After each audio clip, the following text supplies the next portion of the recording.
Hello everyone, and welcome to my Young and the Restless official 24 channel. I hope everyone is having a wonderful day. Before we begin, please hit the subscribe button and give this video a thumbs up. Kyle Abbott had thought he'd seen his fair share of deceit, especially after years of corporate warfare, family secrets, and failed romances in Genoa City, but nothing, and he meant nothing, could have prepared him for the gut punch he received the day he learned the truth about Claire Newman and Holden Novak's elaborate scam. A plot so well constructed, so breathtaking in its execution, that for weeks he'd been walking right into their carefully laid trap without even suspecting the people he trusted most were pulling the strings.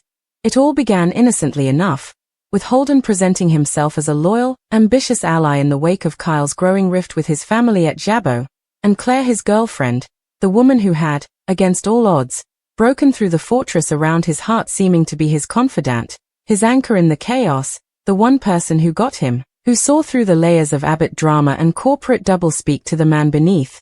And so, when Holden came to him late one night with a business proposal, claiming he'd uncovered a chance to acquire a European tech logistics startup that could be the ticket to Kyle regaining his power and autonomy, Kyle hadn't thought twice about bringing Claire into the loop, figuring that between her intelligence and Holden's resourcefulness, the three of them could pull off something bold, something that would show his father Jack and the rest of the board that he was not to be underestimated. But what he didn't know, what he couldn't know, was that every spreadsheet Holden showed him had been doctored, every late-night call Claire took from her cousin in London had actually been with Holden, and every tender reassurance she whispered in Kyle's ear about believing in him was just another stitch in the safety net they were weaving, not for him, but for themselves, because as it turned out, the startup was nothing but a shell company controlled by an offshore account, and every cent Kyle was fronting under the belief that it was an investment in his professional comeback was being siphoned into a fund that Claire and Holden had set up together months before he even knew Holden existed.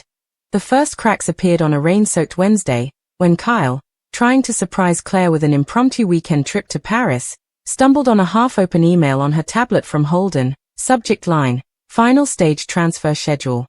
And though she tried to brush it off as work-related, claiming Holden had asked her for help navigating a French bank's archaic online interface, something in her tone rang off, just enough to plant the first seed of suspicion, a seed that sprouted the following afternoon when Kyle ran into Summer at Society and she casually mentioned seeing Claire and Holden having an intense, private conversation at the Grand Phoenix bar days earlier, one that ended with Claire looking shaken and Holden slipping her a small envelope. Kyle's gut twisted. But even then, he didn't want to believe. After all, hadn't Claire defended him against every critic, stood by him when his impulsive decisions cost him leverage at Jabo, and promised she wasn't like the others who had used him as a pawn? So he decided to dig quietly, enlisting an old contact in IT to pull the metadata from Holden's supposedly secure files, and when the results came back, Kyle's heart sank. The fake startup's incorporation documents had been filed from an IP address registered to Claire's apartment. The same week she had convinced him to make the first wire transfer, and further digging revealed that the name of the company's founder, Lucien Dallaire, was actually an alias Holden had used in a previous embezzlement case overseas, one that had been quietly settled without charges when the victims opted for restitution instead of a public scandal. The final blow came when Kyle, determined to confront them, walked into Claire's place unannounced and found her and Holden together, not in a compromising, romantic position, though that would have been almost easier to process, but in the middle of counting stacks of cash on her dining table, the air thick with the smell of ink and paper, Claire's hands moving with clinical precision as she slid bills into a duffel bag while Holden read from a handwritten list, both of them so engrossed that they didn't notice him at first, and when they finally did, Claire's face went white, then hardened into something he'd never seen before, not guilt, but defiance, and it was in that moment, before she even opened her mouth, that Kyle knew the betrayal ran deeper than greed. "You weren't supposed to find out this way," Claire said, voice steady but eyes flickering with something he couldn't place, and when Holden, calm as a man reading a weather report, added, "It's not what you think." Kyle felt a surge of anger so hot it nearly blinded him, but then Claire dropped the reason, and it knocked the wind right out of him. This wasn't about money for them, at least not entirely. It was about revenge on Victor Newman, on Jabo, on a tangled web of corporate predators who had, according to Claire, destroyed her childhood and robbed Holden's family of everything decades ago in a ruthless hostile takeover, and Kyle Jack Abbott's son, Victor's occasional pawn, the man whose family had benefited from that very corporate bloodletting was, in their eyes, the perfect unwitting tool to both finance and shield their operation. Until the final blow could be struck, every smile, every kiss, every conversation about building a future had been laced with the knowledge that they were moving him like a chess piece toward a checkmate he didn't even know was on the board. And yet, as Claire laid it all out, her mother had lost everything because of Victor's backroom deals, how Holden's father had been ruined by a Jabba Link supplier scandal, how the two of them had found each other years later in Europe and begun planning their payback. Kyle felt the ground shift under him. Because even through the searing hurt, a part of him understood the drive for vengeance, the desire to make those who had wronged you feel a fraction of your own pain. But that didn't erase the fact that they had lied to him, stolen from him, and turned his life into collateral damage for a war he hadn't signed up to fight. The argument that followed was a blur of accusations and denials, of Claire insisting she had genuinely fallen for him somewhere along the way. You were never supposed to get caught in the crossfire. Kyle and Holden countering that emotions were a liability, that Kyle's involvement had been necessary leverage, and when Kyle finally stormed out into the cold night air, the betrayal clinging to him like a second skin, he wasn't sure what hurt more, losing the woman he loved to a scam, or realizing that every moment they'd shared had been tainted from the start, a performance in a con that had been years in the making, one that left him questioning not just who Claire and Holden really were, but who he was if he could be so completely fooled by people he thought he knew. Kyle Abbott had always prided himself on being 2 steps ahead in business and 1 step ahead in his personal life, but the day he discovered the real reason behind Claire and Holden's elaborate scam, it felt like the ground had been pulled out from under him. His stomach churned as the pieces began falling into place, each one sharper and more painful than the last. He'd suspected betrayal, maybe greed, maybe revenge, but what he found was far worse. It all started innocently enough, with a seemingly routine business review at Abbott Enterprises. Kyle had been going through acquisition proposals when a red flag popped up on one of Holden Novak's pet projects, a charitable housing development in the outskirts of Genoa City. The numbers didn't make sense. On paper, the project was bleeding money, yet somehow Holden was pushing for more funding and had even convinced the board, with Claire's persuasive help, to approve it without Kyle's final sign-off. The truth started unraveling when Kyle noticed that several shell companies had been quietly linked to the project. Digging deeper, he discovered those companies funneled money into accounts registered under names that seemed fake but carried eerily familiar traces, shared addresses, phone numbers connected to burner cells, and one cryptic clue: an old business address once belonging to a failed venture Claire's father had been part of. Kyle didn't want to believe it. He'd been building trust with Claire, letting her into his inner circle both professionally and personally. She had made him think she was in his corner, defending him from Jack's scrutiny, from Victor's power plays, even from Audra's sly manipulations. Holden was the wild card, charming, efficient, and seemingly loyal to the Newman-Abbott alliance they were trying to build. But the scam's sophistication screamed planning, not impulse. What gutted Kyle was the motive. When he finally cornered Holden in a discreet meeting at the Grand Phoenix, away from prying eyes, the man didn't deny it. Holden leaned back in his chair, exuding the kind of cool arrogance only someone who believed they had the moral high ground could possess. "You think this is about money, Kyle?" Holden had said, his voice almost casual, like they were discussing whether or not a multimillion-dollar fraud. "This is about what your family took from mine. Years ago, long before you were running boardrooms, your father and grandfather buried my father's company. My family was left with nothing while the Abbotts got richer.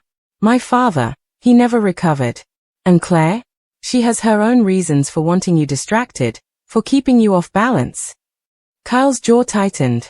He had expected a petty vendetta, but hearing it laid out like a generational debt felt different. "So this is revenge? You manipulate Claire into helping you rob my family's company because of something that happened decades ago?" Holden's smirk faltered only slightly. "Claire didn't need manipulating. She came to me. She knew exactly how to play you, because she knows what makes you tick. And don't kid yourself, Kyle. She enjoyed every second of watching you trust her." The words hit him harder than the fraud itself. Claire, the woman he'd defended against Audra's suspicions. The woman who'd sat across from him during late-night meetings, laughing about his coffee obsession, sharing stories about her childhood, touching his hand like it meant something. The idea that it had all been a performance made him feel physically ill. When Kyle confronted Claire later that night, she didn't play the innocent card. Instead, she looked him straight in the eye and said, "You think I wanted this? I did what I had to do. My family is still paying the price for things your family did. Holden gave me a way to balance the scales." Kyle's voice shook with a mix of anger and disbelief. Balance the scales? By lying to me? By destroying everything we were building? She crossed her arms, not flinching. "We were never building anything, Kyle. You were. I was just making sure you didn't see the bigger picture until it was too late." It was the calmness in her tone that broke him. There was no guilt, no second guessing, just a cool certainty that she had done the right thing for herself and her family. And somewhere deep inside, Kyle wondered if that steeliness was part of why he'd fallen for her in the first place.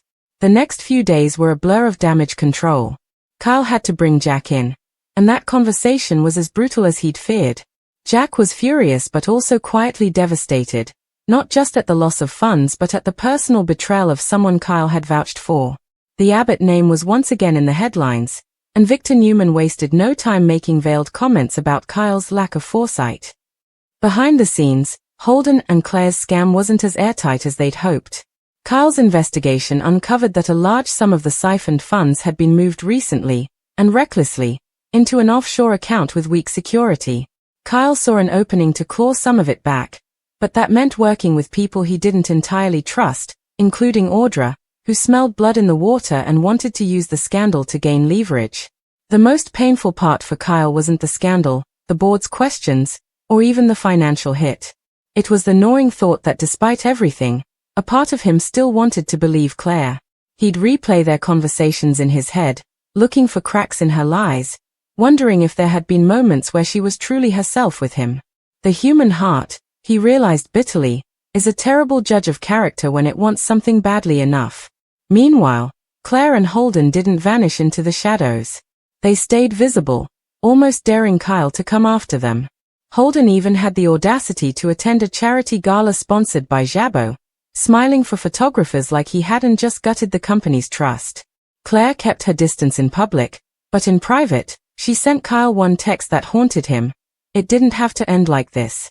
That single line became an obsession. Was it regret? A taunt? Or a crack in her armor? Kyle didn't know, and that uncertainty drove him to push harder, dig deeper, and plan a counterstrike that would hit them where it hurt, not just financially, but emotionally. If Holden thought this was about generational revenge, and Claire thought she had him figured out, Kyle was determined to prove them wrong. But as he began to assemble his plan, he couldn't shake the uneasy truth. The reason behind the scam wasn't as simple as revenge. There were whispers, from contacts in New York, from an old family friend of the Newmans, that hinted at something darker. Something about Holden's father's downfall, Claire's family's losses, and a buried deal that could ruin more than just the Abbotts if it ever came to light. And that was when Kyle realized, the scam wasn't just about him. It was about a secret big enough to shatter alliances across Genoa City. Kyle Abbott felt his pulse pounding as the truth settled in. His hands gripped the edge of his desk so tightly that his knuckles whitened. The room felt smaller, the air thicker, as every detail Holden Novak had confessed looped in his mind like a bad dream. But worse than Holden's admission was the realization that Claire Newman had been part of it. Every smile, every touch, every whispered promise, they were all pieces of a larger game, a scam so intricate that Kyle almost admired the craft. Almost. He couldn't believe it, yet the puzzle pieces were snapping into place. Holden and Claire's partnership wasn't born out of random convenience. It was meticulously planned weeks of setup, months of quiet maneuvering, and Kyle had been the unwitting mark. The money wasn't even the main target, that was just the bait to keep him focused on the wrong angle. The real reason was far more personal and devastating. Holden had explained it with that maddening calm, like a man who had accepted the consequences before even starting the scheme. "It was never about just you, Kyle," he'd said. "It was about your family, your father, your grandfather. The Abbotts have enemies you don't even realize exist. Claire and we were hired to dig into you because you're the most emotionally reactive of them all. The one they knew would make a mistake if pushed in the right way." And pushed, Kyle had been. Every move he made in the last few months now felt tainted. When Claire pretended to confide in him about feeling unsafe, he'd offered her the Abbott estate's resources without hesitation. When Holden appeared conveniently at the coffeehouse with insider information about an investment, Kyle had taken the bait, desperate to prove himself. The whole thing was an elaborate trap designed to place Kyle in situations where his judgment could be called into question, both in business and in the family. The gut punch was learning who had orchestrated it. Kyle's stomach churned when Holden dropped the name, a corporate rival of Jabot with a long-standing grudge against the Abbott family. They had quietly bankrolled the entire scam, feeding Claire and Holden just enough intel to keep them credible while dangling a lucrative payday for when the plan succeeded. And the plan was ugly: ruin Kyle's credibility, fracture his relationship with Jack, and make him look unstable enough that his shares in Jabot could be pressured out of his hands. The betrayal by Claire cut deepest. He'd trusted her, not just trusted, but let her in. He thought their late-night talks about their childhoods, their fears, their ambitions were real. He thought her touch meant comfort, not manipulation. And now, Holden's explanation made it all clear.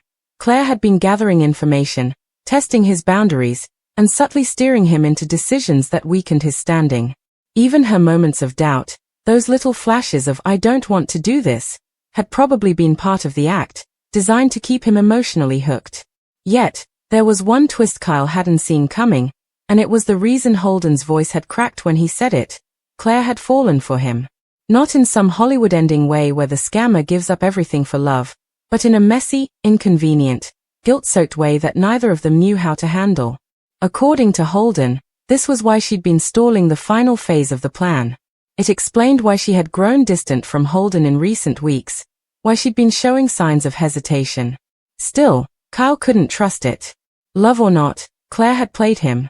And even if her feelings were real now, they didn't erase the fact that she'd started this as a job. Worse, she had never come clean on her own. He'd had to drag the truth out of Holden after catching him in a series of contradictions. The knowledge churned in Kyle like acid. The scam wasn't just a financial hit or a reputation blow. It was a calculated attempt to dismantle who he was. They had targeted his trust, his sense of judgment, and his family ties. And they had almost succeeded. If it hadn't been for a slip Holden made about a final payout, Kyle might never have pieced it together until it was too late. Now, with the truth in hand, he faced an agonizing choice. Expose Claire and Holden publicly, which would ignite a corporate war and drag the Abbott name through the mud. Or handle it quietly, cutting them off and working behind the scenes to strike back at the real mastermind. The first option would satisfy his anger but risk collateral damage. The second would let the scam's architects think they'd gotten away with it, at least long enough for Kyle to hit them where it hurt most. But before any of that, there was the matter of Claire. Part of him wanted to confront her immediately, to watch her face when he laid out everything he knew. Another part of him dreaded seeing the mix of guilt and pain that Holden swore was real. Because if Holden was telling the truth about her feelings, then Kyle wasn't just dealing with a con artist. He was dealing with a woman torn between the job she'd been paid to do and the man she hadn't expected to care about. As he sat in his office, staring at the city skyline, Kyle realized this was far from over. The scam had been just the opening act. What came next, how he handled Claire, Holden, and the shadowy power behind them, would determine not just his own future, but potentially the fate of Jabot and the Abbott family legacy. And deep down, he knew one thing for certain: Claire and Holden thought they'd played him. But the game wasn't finished.